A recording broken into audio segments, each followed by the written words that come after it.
Hola queridos amigos, muy buenas tardes para todos. Les habla su amigo Edgar desde Bogotá, Colombia. Hoy 30 de junio, son las 5:32 de la tarde. Les envío un abrazo gigantesco. Y bueno, hoy vamos a tratar un tema muy delicado y un tema extremadamente importante. Recuerdo que hace unos años hablábamos con una señora y le comentaba sobre el libro del Apocalipsis.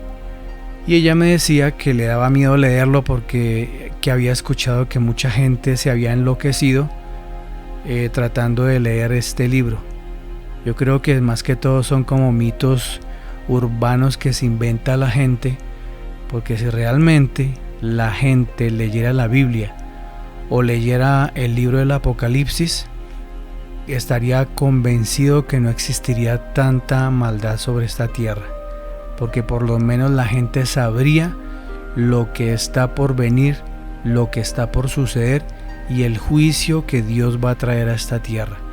Entonces, el libro del Apocalipsis, para mí, como estudioso de la palabra de Dios, es un libro que Dios dejó para advertirnos de las cosas que Él va a traer sobre la tierra cuando Él venga a traer su juicio con ira, y que nos advierte, sobre todo a aquellos que han menospreciado su palabra, aquellos seres humanos que viven por vivir, que se levantan pero nunca se acuerdan del Dios que les dio la vida, trabajan pero no agradecen porque Dios les ha dado la vida para poder trabajar y respirar. Entonces son una infinidad de cosas que pues a veces uno como creyente en Dios se pone a mirar el comportamiento de los seres humanos impíos y se queda uno aterrado de que Dios ha tenido demasiada misericordia con ese tipo de personas. Ustedes ven el mundo como está de colapsado, la violencia, los crímenes, todos los santos días mueren personas, y la pregunta de nosotros es: ¿hacia dónde partirán esas almas? Como hay tantas religiones, entonces los cuentos doctrinales y los inventos del hombre es que algunos dicen que las almas van a reencarnar. Hasta risa me causa eso. O otras teorías de que cuando el hombre muere ya deja de existir y ahí está, ahí llegó todo, que ya nunca se acuerda más de nada. Y esa es la ignorancia que se vive hoy en día en el mundo. Pero bueno, para no alargar más el tema, hoy vamos a estudiar un poco sobre el libro del Apocalipsis y vamos a estudiar específicamente sobre el capítulo 4. Vamos a iniciar con el versículo 4 y dice el Señor: Después de esto miré y he aquí una puerta abierta en el cielo, y la primera voz que oí como de trompeta hablando conmigo dijo: Sube acá y yo te mostraré las cosas que sucederán después de estas. Estas palabras son del apóstol Juan, uno de los grandes siervos privilegiados por Dios, a quien Dios confió estas palabras tan maravillosas que fueron escritas en el libro del Apocalipsis. Como algunos saben, o si algunos no lo saben, Juan fue martirizado y fue echado a una olla de aceite hirviendo. Afortunadamente Dios lo libró y él sobrevivió a tremendas quemaduras. Yo creo que cuando ustedes se ponen a estudiar, y bueno, la Biblia no lo especifica, pero sí hay libros judíos que hablan sobre los martirios que tuvieron que sufrir los apóstoles, y que la mayoría fueron ejecutados a manos de la persecución de esa época que se vivía por el simple hecho de predicar el evangelio. Pero bueno, Juan tuvo el privilegio de que Dios le reveló el libro del Apocalipsis, y él en visiones empezó a ver estas cosas maravillosas, como lo acabamos de leer en el versículo 4. Entonces vamos al versículo número 2. Dice el Señor: Y al instante yo estaba en el Espíritu, y he aquí un trono establecido en el cielo, y en el trono uno sentado, y el aspecto del que estaba sentado era semejante a piedra de jaspe y de cornalina, y había alrededor del trono un arco iris semejante al aspecto a la esmeralda. Entonces vemos que Juan veía algo maravilloso, que veía a Dios como piedras preciosas, algo que yo creo que ni siquiera Juan alcanza a describir aquí muy bien en la palabra. Es como muy poco lo que Juan detalla, porque realmente nuestra mente no está todavía capacitada para describir la majestuosidad de Dios y más su divinidad, y más que Juan, que tuvo ese privilegio de verlo en esa visión, y nosotros tendremos ese privilegio de verlo en persona para los que creemos en su palabra. Por eso nosotros insistimos mucho de que la gente crean en la Biblia, lean la palabra de Dios, de que no cierren sus oídos, no cierren su corazón, porque es mejor estar del lado de Dios que estar de parte del mundo. Como ustedes saben, el príncipe de este mundo es el mismo Satanás, es el quien está gobernando hoy en día la vida y los corazones de muchos seres humanos. Por eso nosotros insistimos de que ustedes lean la palabra personalmente, porque a veces la gente se limita solamente a criticar y a exagerar las cosas cuando escuchan comentarios en las calles o comentarios en ciertos lugares sobre personas que ni siquiera tienen el conocimiento doctrinal para enseñar la palabra de Dios, que la mayoría lo hacen es por criticar y juzgar. Entonces, miren, quiero explicarles otra parte muy importante en lo que acabo de leerles, y es sobre lo que dice acá Juan, que ve del trono un arco iris semejante a un aspecto de esmeralda. Este arco iris no es el que vemos reflejado en la bandera de los grupos homosexuales y los grupos que viven desviaciones sexuales. No vayan a creer que es ese tipo de arco iris. Es un arco iris maravilloso que, si ustedes lo leen en la Biblia, cuando vino el diluvio universal a la tierra, cuando Noé y su familia sobrevivieron a esto, Dios colocó un arco iris que fue presentado a aquellos que habían sobrevivido en la tierra, y que Dios lo dejó como un señal, prometiendo que nunca más iba a castigar la tierra con agua, y que ese arco iris era señal del pacto que hacía con la raza humana y específicamente con Noé y su familia. Eso es lo que significa el verdadero arco iris.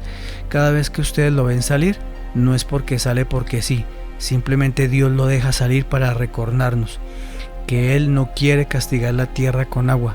Obviamente el castigo que viene para esta tierra va a ser con fuego y azufre, que está escrito precisamente en el libro de Apocalipsis, y que lo iremos viendo a medida de que vayamos estudiando.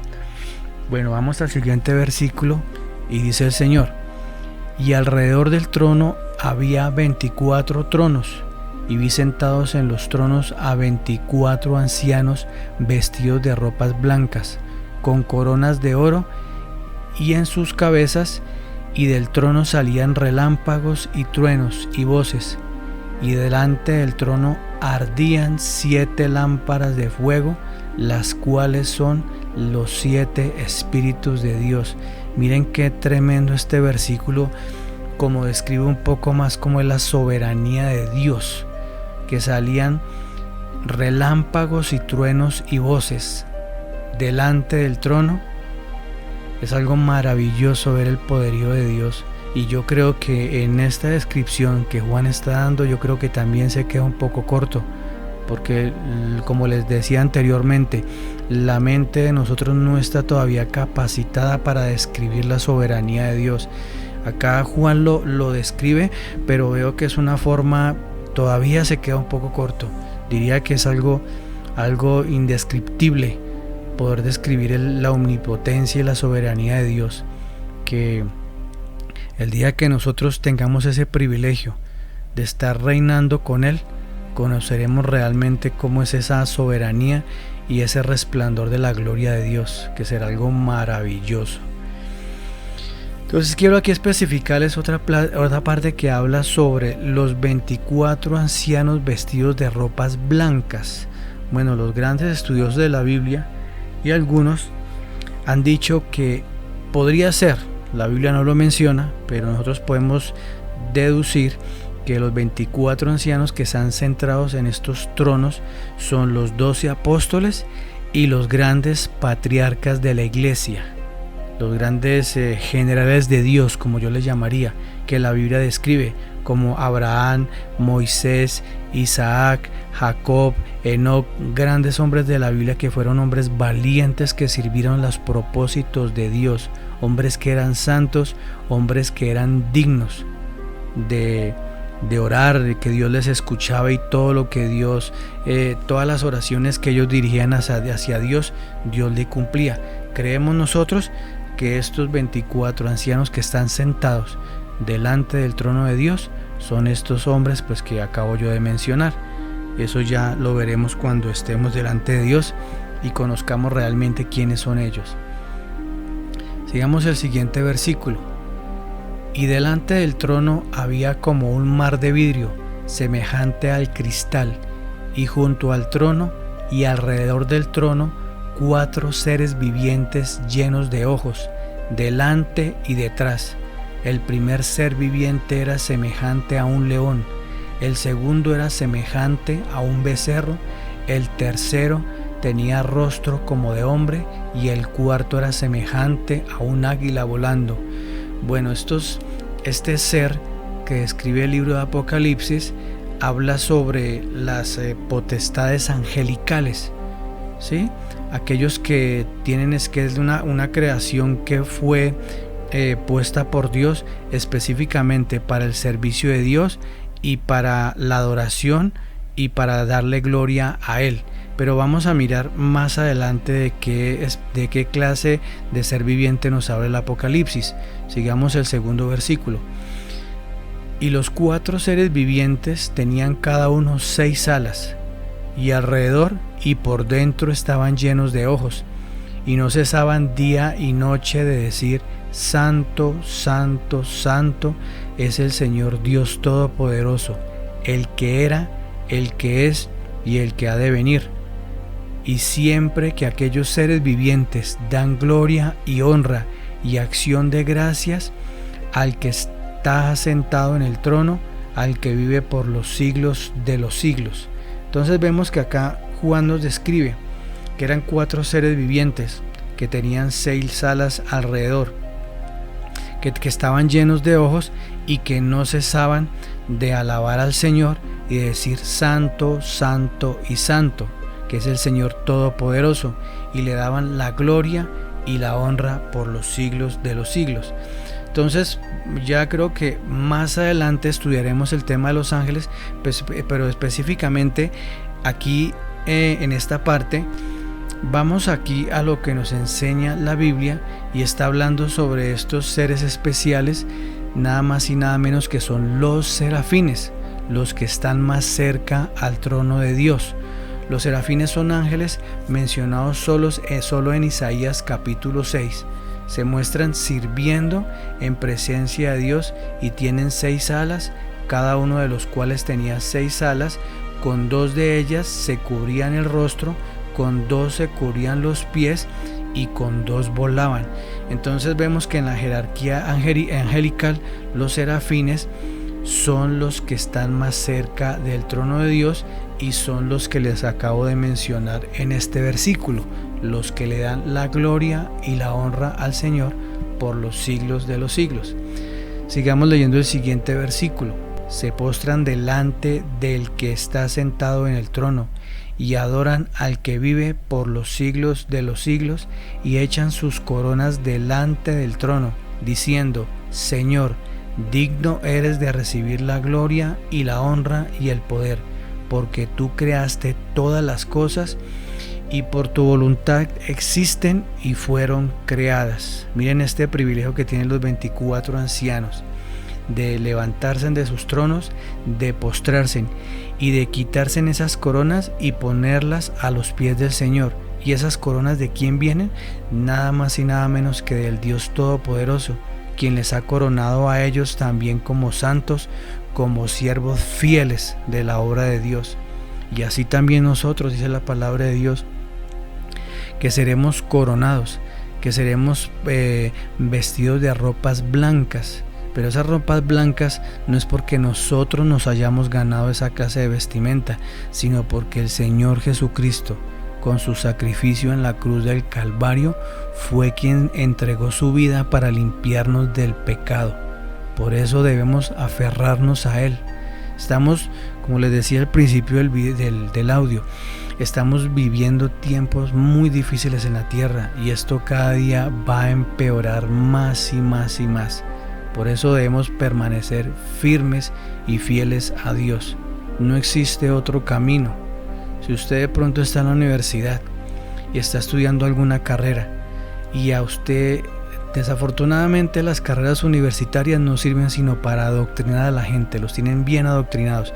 Pero como alguna vez una chica me decía, una mujer cristiana, que quería estudiar psicología, le dije, está muy bien, perfecto que usted estudie esa carrera si le gusta tanto, pero estúdiela para sacarle un provecho económico. Pero no se deje adoctrinar, porque usted primero tiene que colocar los fundamentos de Dios como número uno, como roca fuerte. Esa es la roca fuerte que nosotros tenemos en nuestro espíritu y en nuestra alma, la palabra de Dios. Si usted es verdadero cristiano, tiene que permanecer en la fe. No se debe dejar adoctrinar, porque ahí es donde usted ya pierde su voluntad como verdadero hijo de Dios y empieza a ser manipulado por el humanismo, por las doctrinas y por cualquier cantidad de falsas enseñanzas que se levantan en el mundo. Entonces usted sería una presa fácil. Pero cuando usted se sostiene en las cosas de Dios, créame que usted vendría a ser un león rugiente, un guerrero de la iglesia. Mientras tanto, debemos estar sometidos a Dios todos los días, porque para que esto pare va a ser imposible. Muchos mandatarios mundiales, políticos, prometen que va a venir una paz mundial, que va a venir un cambio económico, que va a venir una gran transformación. Pero eso son simplemente llanas mentiras, porque la única y verdadera paz la va a traer nuestro Señor Jesucristo. Cuando Él venga a traer juicio, cuando venga su gobierno de los 1000 años sobre la tierra. Esto también lo vamos a estudiar más adelante en el libro de Apocalipsis. Les quiero pedir encarecidamente, compartan este mensaje a través de YouTube y a través de Spotify. Tomen la Biblia, léanla, apréndanla. Esto no es un libro cualquiera. Alguien me decía, ¿cómo hago para estudiar la Biblia? Ore primero, humíllese delante de Dios, dile, Dios santo, quiero aprender de ti, quiero conocer cada día más de ti, quiero que me prepares para lo que está por venir, porque cosas son tremendas las que vienen para esta tierra. Creo que ni las guerras, ni la primera, ni la segunda, ni la tercera guerra mundial que se aproximan, no son tan de causar terror como cuando las copas de la ira de Dios se derramen sobre esta tierra. Es cuando los seres humanos van a sentir verdadero terror, van a temblar de miedo, sus dientes van a crujir, porque no van a poder soportar ver que la ira de Dios se va a descargar sobre esta tierra. Entonces, alguna vez una mujer, desafortunadamente, cuando las personas son ignorantes, hablan por hablar, y ella me decía, si realmente su Dios es tan bueno, ¿por qué viene a castigar la tierra? Es lo que muchos dicen. O como escuchaba en los comentarios vulgares de un señor que me dejó un mensaje en uno de mis videos, e insultaba a Dios y decía que Dios era el peor genocida que ha existido. Yo no sé por qué la gente se atreve a hablar sin ni siquiera estudiar. Y aprendamos quiénes fueron los que destruyeron la tierra. Dios nos entregó esta tierra maravillosa, llena de paz, de tranquilidad y armonía. Fuimos nosotros mismos con la desobediencia, con creer que haciendo nuestros propios actos y apartándonos de Dios íbamos a hacer las cosas mejor, y lo que hicimos fue convertir esta tierra y este planeta en un mundo de caos, de maldad, de desigualdad, de indiferencia. Eso es lo que hemos hecho con este mundo. Por eso Dios viene a traer ira, a traer juicio, pero también va a recompensar a sus hijos. No crean que esto no demora en llegar. Ya el reloj está contando los últimos tiempos. Entonces preparémonos. Nuevamente les envío un cordial saludo. Que Dios los bendiga y hasta pronto.